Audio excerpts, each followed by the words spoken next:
આજે આપણે ઊભા છે રતનપર ગામ પાળિયાદ માર્કેટમાં અને આપણે જોડે મુનેશભાઈ અને આપણા ડીલર ડિસ્ટ્રીબ્યુટર આપણા Arvindbhai Chamunda agro seeds and fertiliser Paliyad સાથે અત્યારે જે ભેજ જેવું વાતાવરણ છે અને હવે થોડું ગરમી પડવા માંડી તો લીલી પોપટીનો પ્રશ્ન જે આપણે જોવા મળ્યો આ વિસ્તારમાં તો ઓશિન અલ્ટ્રા અને બાયોવિટા એનો ડેમો કર્યો. ઓશિન અલ્ટ્રાનો જે ડેમો કર્યો એના પછી કેવું પરિણામ અને કેવું રિઝલ્ટ આપણે મળ્યું છે હું અરવિંદભાઈ અને મુનેશભાઈ પાસેથી જાણીએ. તો અરવિંદભાઈ કેવું તમને રિઝલ્ટ દેખાયું? પાન એકદમ ક્લીન છે કે શું તમારો અભિપ્રાય છે? પાન પણ એકદમ ક્લીન છે અને ખરણ પણ ઓછું છે, ફાલ પણ બહુ ઓછો કર્યો છે, એટલે રિઝલ્ટ બહુ સારું છે.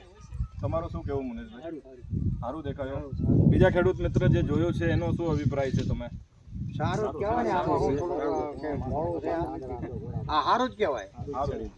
સો હું બીજા ખેડૂત મિત્રોને બી એવું જ કહેવા માંગુ છું કે આની રાહ નહીં જોતા. વાતાવરણ જેમ ચેન્જ થાય તો જીવાત બી ચેન્જ થવાની શક્યતા એમ વધે. સો ઓશિન અલ્ટ્રાનો એક સ્પ્રે તમે શરૂઆતથી જ કરો તાકી પછી તમારે એ લીલી પોપટીનો પ્રશ્ન આમાં આગળ વધે નહીં.